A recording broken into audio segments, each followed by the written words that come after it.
तो जैसा कि मैंने आप लोगों को बताया था कि मिड मई आते आते जो है आप लोगों का रजिस्ट्रेशन प्रोसेस स्टार्ट हो जाएगा। हर एक यूनिवर्सिटी अपने पोर्टल्स को, वेबसाइट्स को रिलीज करने लगेंगी और आपको वहां पे अपने आप को रजिस्टर करना होगा, जो भी आपकी डिजायर यूनिवर्सिटी है। इसी से रिलेटेड एक बड़ा अपडेट सामने आ रहा है। दिल्ली यूनिवर्सिटी ने अपने CSAS पोर्टल को ओपन कर दिया है, आउट कर दिया है और वहां पे रजिस्ट्रेशन चालू हो चुका है। अब जब आप DU एडमिशन के होम पेज पे आएंगे तो उससे रिलेटेड सारी जानकारी है, हम लोग उस पर बात करेंगे कि क्या इंफॉर्मेशन है, क्या उसमें चीजें हैं, CSAS पोर्टल कैसे भरा जाता है, क्या क्या उसमें स्टेप्स इन्वॉल्व होते हैं, कंप्लीट हम लोग उस पर बात करेंगे। नमस्कार, स्वागत है आपका हमारे इस online learning platform CUET PG शिक्षा पे। उम्मीद करता हूं कि आप जो है अच्छे होंगे और आप तैयार होंगे कि कैसे अब हमें आगे बढ़ना होगा अपने काउंसलिंग के लिए। अगर आप इस चैनल पर नए हैं तो सबसे पहले चैनल को सब्सक्राइब कर लीजिए, क्योंकि यहां से यूनिवर्सिटी तक हम आप लोगों की फ्री ऑफ कॉस्ट काउंसलिंग कराने वाले हैं। कब कौन से राउंड्स आएंगे, कैसे क्या सारी चीजें होंगी, वो सारी चीजें हम आपको बताने वाले हैं। बहरहाल आगे बढ़ते हैं और बात करते हैं। जब मैंने एक वीडियो बनाया था कि काउंसलिंग कब से स्टार्ट होगी, उसमें मैंने बताया था कि मिड मई से हो सकता है फर्स्ट वीक ऑफ जून तक सारी यूनिवर्सिटीज के पोर्टल ऑलमोस्ट ओपन भी हो जाए और फॉर्म फिलअप भी कंप्लीट हो जाए। और जैसे ही वो होगा उसके बाद एक वीक का समय लगेगा या 3-4 दिन का, आपका जो है पहला कट ऑफ रिलीज कर दिया जाएगा। इसी में जो है दिल्ली यूनिवर्सिटी ने अपने एडमिशन पोर्टल पे देखें तो उसने क्या किया है, उसने PGCSAS पोर्टल को रिलीज किया है। सबसे बड़ी चीज है कि उसने लास्ट डेट दिया है 6 जून को।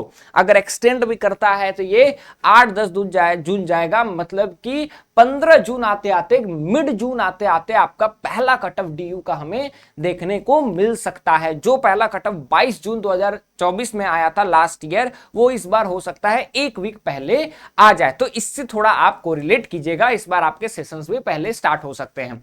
तो DU का लास्ट डेट जो है 6 है। अब आप इसको रजिस्टर कैसे करेंगे, आप यहां पे लिंक पे क्लिक करेंगे तो आप आ जाएंगे इस कॉमन सीट अलॉटमेंट जो आपका पोर्शन है वहां पे। ठीक है, CSAS पोर्टल है, यहां पे आपको न्यू रजिस्टर पे क्लिक करना होगा और अपना CUET का एप्लीकेशन ID डालना होगा, आपका डेट ऑफ बर्थ डालना होगा, मंथ डालना होगा, ईयर डालना होगा। जैसे ही आप इसको फिलअप करेंगे, आप क्या करेंगे, आप सीधे पहुंच जाएंगे उस मेन पोर्टल पे और ये आपके NTA में जो आपने डाटा दिया है, चाहे वो सिग्नेचर के हो, फोटोग्राफ के हो, वहां से कुछ डाटा अपना फेच करेगा। उसके बाद आपके कुछ प्रोफाइल के डाटा फेच करेगा और आपको एक डैशबोर्ड देगा। उसके बाद आपको जो है भरना रहेगा प्रेफरेंस वगैरह का। वो सारी चीजें कैसे होंगी मैं आपको बताऊंगा।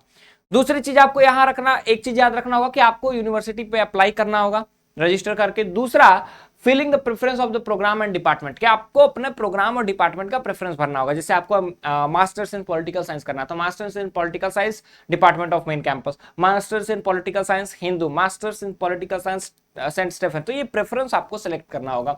देन आपका एलोकेशन कम एडमिशन होगा। ये पूरा प्रोसेस मैंने आपको बताया है कि कैसे चलता है, डिटेल में बताया है। डिस्क्रिप्शन में मैं लिंक दे रहा हूं, वहां पर आप जाकर के देख लीजिएगा कैसे दिल्ली यूनिवर्सिटी का एडमिशन प्रोसेस चलता है। ठीक है, अब बात करते हैं फी की। तो फी स्ट्रक्चर में 250 रुपए जो है जनरल, OBC, NCL जो है उनको और EWS को लगेगा, और SC ST फिजिकली चैलेंज्ड को 100 रुपीज लगेंगे। ठीक है, और candidate applying for sports quota के लिए अगर आप अप्लाई कर रहे हैं तो 100 रुपीज वहां पे भी आपको लगेंगे। तो ये सारी आपके लिए जानकारी है। ठीक है, उसके बाद आपको एडमिशन प्रोसेस जो होता है दिल्ली यूनिवर्सिटी का, उसने भी जो हम कहते हैं बुलेटिन, एडमिशन बुलेटिन है, वो भी उसने रिलीज कर दिया है। इस एडमिशन बुलेटिन में क्या क्या स्टेप्स इन्वॉल्व हैं उस पर हम लोग डिटेल में बात करेंगे, एनालिसिस करेंगे, फिर आपके लिए एक अलग से वीडियो लेकर के आएंगे। ये वीडियो बस इतना ही बताने के लिए कि 6 जून का समय है।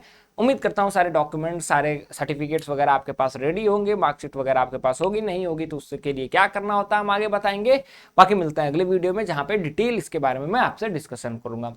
Till then be prepare for other universities also. अब धीरे धीरे सारी यूनिवर्सिटीज, 20 मई को हो सकता है BHU भी अपना रजिस्ट्रेशन पोर्टल रिलीज करे 20 या 21 तारीख तक, तो आप उसके लिए भी तैयार रहिए। मिलते हैं अगले वीडियो में। Till then thank you so much, hope this video was useful to you.